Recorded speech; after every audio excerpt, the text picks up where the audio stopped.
India market invest মাইন্ডসেটে আপনাদের স্বাগত। যারা চ্যানেলে নতুন এসেছেন তাদেরকে বলবো প্লিজ চ্যানেলটাকে সাবস্ক্রাইব করে নেবেন, বেল আইকনটা প্রেস করবেন, একটা লাইক করবেন। যদি আপনার কন্টেন্টটা ভালো লাগে প্লিজ একটা লাইক করবেন। আর যেই স্টকগুলো নিয়ে আলোচনা করব এখন, বা যেই সেক্টরটা নিয়ে আলোচনা করব, সেই সেক্টরটা যদি কোনো স্টক আপনাদের কাছে থেকে থাকে তাহলে প্লিজ কমেন্টস করে জানাবেন। দেখুন, এখন আমরা একটা আন্ডার ভ্যালু সেক্টর, পুরো সেক্টরকে নিয়ে আলোচনা করব। সেই সেক্টরের বিজনেস কিন্তু কয়েক গুণ বেড়ে গেছে, কিন্তু সেই সেক্টরের যে কোম্পানিগুলো রয়েছে মার্কেটে লিস্টেড, সেই কোম্পানিগুলোর মধ্যে কিন্তু তেমন মুভমেন্ট এখনও পর্যন্ত দেখা যায়নি। তো সেই সেক্টরের কোম্পানিগুলো নিয়ে আলোচনা করব, কারণ কি সেই সেক্টরের কোম্পানিগুলো কিন্তু ভালো আপসাইড মুভমেন্ট দেখাতে পারে। চলুন দেখে নিই। আজকের দিনে কিন্তু আমরা একটা ভিডিওতে আলোচনা করেছি কি ইনফোসিসের সম্বন্ধে কিন্তু একটা খারাপ নিউজ, ব্যাড নিউজ পাওয়া যাচ্ছে। তাহলে মঙ্গলবারে ইনফোসিসের কীরকম মুভমেন্ট দেখা যেতে পারে সেটা নিয়ে আলোচনা করেছি। তো আপনাদের কাছে যদি ইনফোসিস থেকে থাকে তাহলে কিন্তু আপনারা এটা দেখতে কিন্তু ভুলবেন না এই ভিডিওটা, কারণ লিটারালি এটা কিন্তু খুব বাজে নিউজ ইনফোসিসের জন্য। তো সেই ক্ষেত্রে কী করা ঠিক হবে, বাই, সেল না হোল্ড, সেটা নিয়ে আলোচনা করেছি। দেখুন, নিফটি আজকে চলছে কত? আজকে অল টাইম হাইয়ের কাছাকাছি কিন্তু নিফটি চলছে। তো আমরা যদি নিফটির 1 বছরের চার্ট দেখি, দেখুন 1 বছরে দেখলে দেখা যাবে নিফটি কিন্তু 18% রিটার্ন দিয়েছে। আমরা যদি 5 বছরের চার্ট দেখি তাহলে 5 বছরের চার্ট দেখলে দেখা যাবে নিফটি কিন্তু 5 বছরে প্রায় ডবল করে দিয়েছে। তো আমরা জানি কোভিডে পড়েছিল, কোভিডে কিন্তু ব্যাপক একটা সেল এফআইএসের কাছ থেকে দেখা গেছিলো। তো কোভিডের পরেও কিন্তু এফআইএসের কাছ থেকে কিন্তু একটা ব্যাপক সেল দেখা গেছিলো, যেখানে কিন্তু নিফটিকে এই টাইম পিরিয়ডে অনেকবার চেষ্টা হয়েছিল ভাঙার, অর্থাৎ নিফটির যে মুভমেন্ট, আপসাইড মুভমেন্ট, সেটাকে কিন্তু আটকানোর। চলুন আমরা ডেটা দেখি। দেখুন, আমরা 2020 দেখুন, জানুয়ারি, ফেব্রুয়ারি, মার্চ, এপ্রিল, এই 3টে মাসে ডেটা দেখলে দেখা যাবে। দেখুন, জানুয়ারিতে 5,000, ফেব্রুয়ারিতে 12,000, মার্চে 65,000, মানে করোড় হচ্ছে বিকওয়ালি হয়েছে, নেট সেলিং হয়েছে। এপ্রিলে 5,000, এরকম একটা সেলিং হয়েছে। সেখানে কিন্তু নিফটি কত পার্সেন্ট কারেকশান হয়েছিল? সেখানে নিফটি কিন্তু 40%-এর ওপরে কিন্তু কারেকশান দেখিয়েছিল। তাহলে দেখা গেল যে নিফটিতে এফআইএসের কাছ থেকে কিন্তু একটা সেলিং দেখা গেছে এই টাইম পিরিয়ডে, জানুয়ারি থেকে এপ্রিলের মধ্যে। দেখুন, আমরা ডেটা খুলেছি 2021 এপ্রিল থেকে একদম পুরো 21 আগস্ট পর্যন্ত। সেখানে দেখলে দেখা যাবে, দেখুন এপ্রিলে 12,000, মেতে 6,000, জুনে একদম লেভেলে ছিল, ঠিক আছে, জুলাইয়ে 23,000, আবার আগস্টে দেখা গেছে কত? 2,500। ওকে, তারপরে সেপ্টেম্বরে দেখলে দেখা যাবে, দেখুন পজিটিভ ছিল। এতে এফআইএসের ডেটা দেখাচ্ছি কিন্তু, ঠিক আছে। তো অক্টোবরে দেখুন 25,000, নভেম্বরে 39,000, ডিসেম্বরে 35,000, জানুয়ারিতে 41,000, জানুয়ারি 2022-এর কথা বলছি। তারপরে দেখুন ফেব্রুয়ারিতে কিন্তু বিক্রি হয়েছে 45,000, মার্চে 43,000, এপ্রিলে কত? 40,000, মেতে গিয়ে দাঁড়িয়ে সেটা 54,000। তো কন্টিনিউয়াসলি কিন্তু এফআইএসের কাছ থেকে এই যে বিকওয়ালি, সেটা কিন্তু দেখা গেছে। দেখুন, জুনে দেখলে দেখা যাবে 58,000, জুনে 6,000।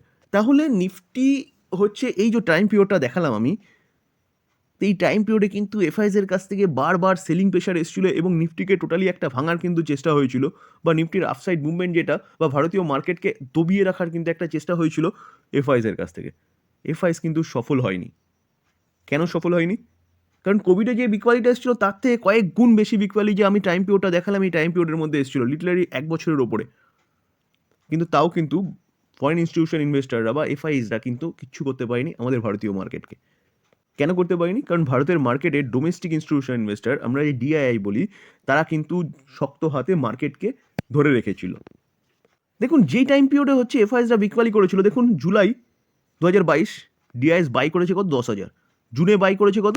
46,000, মেতে 50,000, এপ্রিলে 29,000, ঠিক আছে, 29,000, এগুলো কিন্তু করোড়ের কথা বলছি, ঠিক আছে। দেখুন এপ্রিলে কত? মার্চে 39,000, ফেব্রুয়ারিতে 42,000, জানুয়ারিতে 21,000, ডিসেম্বরে 31,000, ঠিক আছে। তারপরে দেখলে দেখা যাবে, দেখুন নভেম্বর 2021 দেখলে দেখা যাবে 30,000, 4,400, 5,900 সেপ্টেম্বরে, আগস্টে হচ্ছে 6,000, আগস্টে 6,800।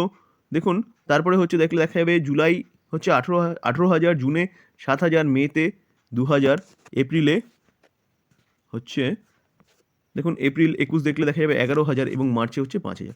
তো কন্টিনিউয়াসলি কিন্তু এই যে টাইম পিরিয়ডটা দেখালাম, এফআইএস ভারতের মার্কেটকে বা নিফটিকে কিন্তু ভাঙার চেষ্টা করেছে, এবং তার পাশাপাশি প্যারালি দেখলে দেখা যাবে ডিআইএস কিন্তু ভারতের মার্কেটকে শক্ত হাতে ধরে রেখেছিল, বা ডিআইএস থেকে কিন্তু ভারতের মার্কেটে একটা ব্যাপক ইনভেস্টমেন্ট চলছিল, মানে ডোমেস্টিক ইনস্টিটিউশন ইনভেস্টারের কাছ থেকে, যার জন্য কিন্তু এফআইএস ভারতের মার্কেটকে কিন্তু ভাঙতে পারেনি। তাহলে বোঝা গেল যে ভারতীয় মার্কেটে এখন শুধু এফআইএস এর হাতের কন্ট্রোলে নেই বা হাতের মুঠোয় নেই, ভারতের মার্কেট কিন্তু ডিআইএস এর হাতেও রয়েছে, অর্থাৎ ডোমেস্টিক ইনস্টিটিউশন ইনভেস্টারের হাতেও না। মানে মানে বলতে পারেন যে ডোমেস্টিক ইনস্টিটিউশন ইনভেস্টার বলতে মিউচুয়াল ফান্ড বলুন, ইন্স্যুরেন্স কোম্পানি বলুন, তো এগুলোর মধ্যে সবচেয়ে বেশি কিন্তু হাত শক্তকার মিউচুয়াল ফান্ডের। ঠিক আছে, দেখুন আমরা মিউচুয়াল ফান্ডের ডেটা বের করেছি, যেখানে নভেম্বর মাসে দেখা যাচ্ছে মিউচুয়াল ফান্ড 17,000 করোড় কিন্তু এসআইপি ইনভেস্টমেন্ট এসছে, অক্টোবরে 16,000, সেপ্টেম্বরেও 16,000, তারপরে দেখুন আগস্টে গেলে দেখা যাবে 15,000, জুলাইয়ে 15,000, জুনে 14,000, ঠিক আছে, মেতেও কিন্তু কত এসছে 14,000। তো সেই জায়গায় দাঁড়িয়ে কিন্তু ব্যাপক একটা ইনভেস্টমেন্ট আমাদের কোথা থেকে আসছে, মিউচুয়াল ফান্ড থেকে। সেই ডেটা আমরা আগেও দেখেছি। আমরা যদি ইয়ার অন ইয়ার বেসিস দেখি তাহলে দেখলে দেখা যাবে, দেখুন আগে কোনো এক সময় হচ্ছে কত, আমরা এটা দেখছি হচ্ছে 16-17 ডেটা, ইয়ারলি কত অনলি ফর 43,000 করোড় আসতো, সেইখানে কিন্তু এখন ইয়ারলি অলরেডি চলে এসছে কত, অলরেডি চলে এসছে হচ্ছে 1,24,313 করোড়। ঠিক আছে, মিউচুয়াল ফান্ড থেকে, যেখানে কিন্তু এখনও পর্যন্ত এই ফাইন্যান্সিয়াল ইয়ারে দেখলে দেখা যাবে ডিসেম্বর মাসের ডেটা এখনও আসেনি, ডিসেম্বর মাস থেকে একদম মার্চ পর্যন্ত কিন্তু এখনও পর্যন্ত ডেটা আসেনি।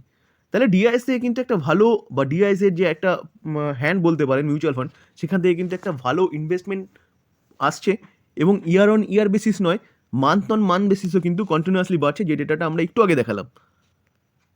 তাহলে বিজনেস কিন্তু কয়েক গুণ বাড়ছে ডোমেস্টিক ইনস্টিটিউশন ইনভেস্টারদের মধ্যে মিউচুয়াল ফান্ডের। তো মিউচুয়াল ফান্ডের যে বিজনেসটা বাড়ছে সেটা কার মাধ্যমে আসছে? মিউচুয়াল ফান্ডের এএমসির মাধ্যমে। তো সেই এএমসি বিজনেসের কিছু কোম্পানি কিন্তু আমাদের শেয়ার মার্কেট লিস্টেড আছে, তাহলে তাদের বিজনেস কিন্তু কয়েক গুণ বেড়ে গেছে, বিজনেস কয়েক গুণ বেড়ে গেছে, কিন্তু এখনও কিন্তু সেই কোম্পানিগুলো আন্ডার ভ্যালু রয়েছে। তো সেই জায়গায় দাঁড়িয়ে কিন্তু সেই সব কোম্পানিগুলো নিয়ে কিন্তু চিন্তাভাবনা করার সময় চলে এসছে। দেখুন এই জিনিসটা বোঝাতে আমার এতটা সময় লাগলো, চলুন এবার আমরা সেই স্টকগুলোকে দেখি। দেখুন এইচডিএফসি এএমসি বা অ্যাসেট ম্যানেজমেন্ট কোম্পানি, এই কোম্পানিটা কিন্তু কততে চলছে 3,220, ঠিক আছে, আগের দিন অর্থাৎ ফ্রাইডেতে কিন্তু এই কোম্পানিটা 2% এর ওপরে কিন্তু বেড়েছে। আমরা যদি কোম্পানিটার 1 বছর রিটার্ন দেখি, দেখুন 1 বছর রিটার্ন দেখলে দেখা যাবে কোম্পানিটা কিন্তু 50% মতন বেড়েছে। আমরা যদি কোম্পানিটার 5 বছর রিটার্ন দেখি, দেখুন 5 বছর রিটার্ন দেখলে দেখা যাবে কোম্পানিটা কিন্তু 5 বছরে 112% বেড়েছে। তো 5 বছরের মধ্যে যদি দেখি, দেখুন কোম্পানিটা কিন্তু যে আপসাইড মুভমেন্ট দেখিয়েছে না, সেটা কিন্তু আর্লি স্টেজেই দেখিয়েছিল, তারপরে কিন্তু কোভিডে পড়েছে, পড়ার পরে কিন্তু কোম্পানিটা লিটারালি আবার উঠেছে, আবার কিন্তু নিচে এসছে 2021-এর পরে, এখন কিন্তু আপসাইড মুভমেন্ট দেখাচ্ছে। তো এটা কিন্তু ভালো সময়, কারণ কি আমি ডেটাটা এর জন্যই দেখিয়েছি যে এই কোম্পানিটা কিন্তু ফান্ডামেন্টালি স্ট্রং কোম্পানি, কোম্পানিটার মধ্যে কোনো রকম কোনো গন্ডগোল নেই, এদের বিজনেস, এই কোম্পানির বিজনেস কিন্তু কয়েক গুণ বেড়ে গেছে, কিন্তু সেই হিসাবে কিন্তু এই কোম্পানির যে শেয়ারটা বা স্টকের প্রাইসটা সেটা কিন্তু বাড়েনি। এই কোম্পানি নিয়ে কিন্তু এখন চিন্তাভাবনা করা যায় ইনভেস্টমেন্টের জন্য। দেখুন ট্রেডিংয়ের কথা বলবো না, কারণ ট্রেডিংয়ে অনেক কিছু হতে পারে অনেক, কিন্তু ইনভেস্টমেন্ট, আমি ট্রেডিংয়ের কথা বলিও না, কিন্তু ইনভেস্টমেন্টের জন্য কিন্তু বেস্ট কোম্পানি এই জায়গায় দাঁড়িয়ে। দেখুন আইটিসি, আইটিসি কিন্তু 2018 থেকে 2022 পর্যন্ত কন্টিনিউয়াসলি কিন্তু এক সাইড মুভমেন্টই, একই জায়গায় কিন্তু মুভমেন্ট করছিল, কখনো উপরে উঠছিল, নিচে নামছিল, নিচে নামছিল, উপরে উঠছিল। তো সবাই কিন্তু ওকে 200 টাকার শেয়ার বলছিল, কিন্তু আজকে দেখুন আইটিসি কোন জায়গায় চলে গেছে।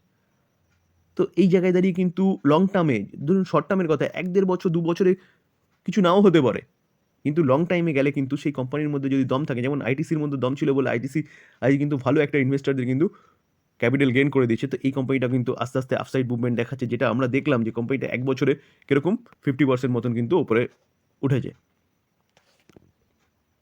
তো এই কোম্পানিগুলো কিন্তু কয়েক গুণ বড় হবে, এবং বড় হওয়ার সঙ্গে সঙ্গে কিন্তু এই কোম্পানিগুলো তার ইনভেস্টরদেরও কয়েক গুণ বড় করে দেবে, ঠিক আছে, মানে অ্যাসেট বাড়িয়ে দেবে।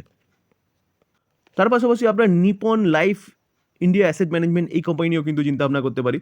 দেখুন এই কোম্পানিটা কিন্তু এখন চলছে কততে, এই কোম্পানিটা চলছে 456-তে।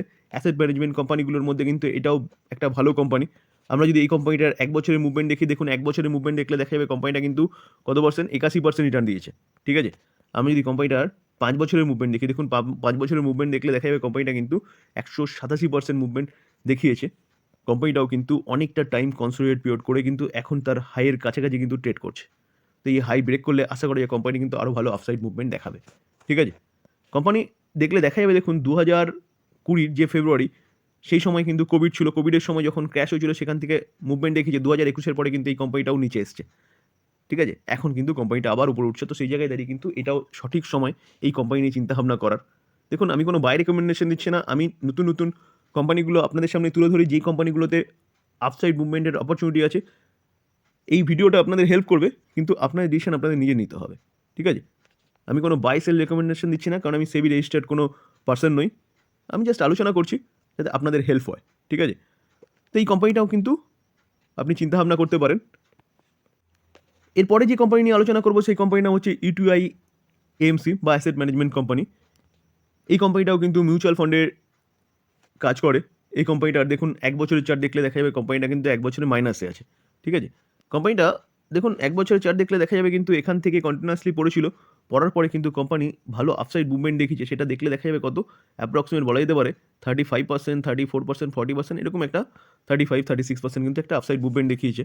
আমরা যদি কোম্পানিটার 5 বছরের চার্ট দেখি, দেখুন 5 বছরের চার্ট দেখলে দেখা যাবে কোম্পানি যখন লিস্ট হয়েছিল 5 বছরে হচ্ছে কোম্পানিটা কত 70% রিটার্ন দিয়েছে। ওকে, কোম্পানি যখন লিস্ট হয়েছিল, লিস্ট হওয়ার পরে কিন্তু কোম্পানি রকেটের মতন উপরে ছুটেছে।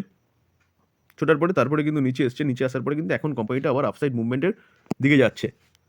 তো এই কোম্পানিটা 5 বছর তো ঠিক নেই, চার্ট রয়েছে কত 2020 থেকে, অর্থাৎ কোম্পানিটা অনলি ফর 3 বছর মতন হয়েছে, 3-3.5 বছর মতন হয়েছে। সেই 3.5 বছরে কোম্পানিটা কিন্তু 70% রিটার্ন দিয়েছে। এই কোম্পানিও কিন্তু চিন্তাভাবনা করা যেতে পারে, কারণ কয়েক গুণ কিন্তু এই কোম্পানিগুলোর বিজনেস বেড়ে গেছে। সেই হিসাবে কিন্তু কোম্পানিগুলো আন্ডার ভ্যালু রয়েছে। তো কোম্পানিগুলো যখন ছুটবে তখন কিন্তু আর ধরা সম্ভব হবে না। তো এই কোম্পানি নিয়েও কিন্তু স্যার আপনারা চিন্তাভাবনা করতে পারেন। আমি আবারও বলছি, আমি কোনো বাই রেকমেন্ডেশন দিচ্ছি না, আমি জাস্ট কোম্পানিগুলো নিয়ে আলোচনা করছি, স্টাডি করছি আপনাদের হেল্প করার জন্য। শেষে যে কোম্পানি নিয়ে আলোচনা করবো সেই কোম্পানির নাম হচ্ছে ক্যামস, অর্থাৎ computer asset management service limited. তো এই কোম্পানিটাও দেখুন 2687 চলছে, ঠিক আছে? এই কোম্পানিটাও কিন্তু মিউচুয়াল ফান্ডেই হচ্ছে কোম্পানিটার বিজনেস, মিউচুয়াল ফান্ডের মাধ্যমেই, ঠিক আছে? তো এই কোম্পানিটা দেখুন 1 বছরে এরকম রিটার্ন দিয়েছে, 1 বছরে 22% রিটার্ন দিয়েছে। আমরা যদি কোম্পানিটার 5 বছর রিটার্ন দেখি, দেখুন 5 বছর রিটার্ন দেখলে দেখাবে কোম্পানিটা 5 বছরে কিন্তু ডবল বানিয়ে দিয়েছে। তো কোম্পানিটা হচ্ছে চালু হয়েছে, এই কোম্পানিটাও 2020 থেকে। তো চালু হওয়ার পরেই কিন্তু কোম্পানিটা রকেটের মতন আপসাইড মুভমেন্ট দেখিয়েছে। তো আপসাইড মুভমেন্ট দেখানোর পরে কিন্তু তারপরে 2021 পরে যে পড়েছে কোম্পানিটা কিন্তু এখনও পর্যন্ত ঠিকঠাক রিকভারি হয়নি। তো এই কোম্পানিটাও কিন্তু ভালো কোম্পানি, বিজনেস মডেল ভালো, মিউচুয়াল ফান্ডের বিজনেস করে। এই কোম্পানিটাও কিন্তু চিন্তাভাবনা করার সময় চলে এসছে ইনভেস্টমেন্ট পারপাস। তো এই ছিল কোম্পানিগুলো নিয়ে আলোচনা। যদি আলোচনাটা ভালো লাগে, প্লিজ যারা চ্যানেলে নতুন এসেছেন তাদেরকে বলবো চ্যানেলটা সাবস্ক্রাইব করবেন, একটা লাইক করবেন, বেল আইকনটা প্রেস করবেন। দেখুন আপনাদের লাইক কিন্তু আমার মোটিভেশনটা বাড়ায়। আর কার কার কাছে কোন কোন কোম্পানি রয়েছে আপনি কিন্তু কমেন্টস করে আমাকে জানাতে পারেন। বা আপনাদের যদি মনে হয় যে প্রতি কটা কোম্পানি, এই যে 4টে কোম্পানি নিয়ে আলোচনা করলাম, সেই 4টে কোম্পানির ডিটেলসে ফান্ডামেন্টাল আপনাদের দরকার, তাহলে আমাকে কমেন্টস করে জানাতে পারেন। তাহলে আমি কিন্তু আপনাদের সেই নিয়ে ডিসকাস করে দেবো, ঠিক আছে? ভালো কোম্পানি, ফান্ডামেন্টাল, প্রতি কটাই ফান্ডামেন্টাল স্ট্রং কোম্পানি, কারণ আমি ফান্ডামেন্টাল স্ট্রং কোম্পানি না হলে কিন্তু আপনাদের সামনে সেগুলো আনি না। আপনারা কিন্তু চিন্তাভাবনা করতে পারেন। থ্যাংক ইউ, ভালো থাকবেন।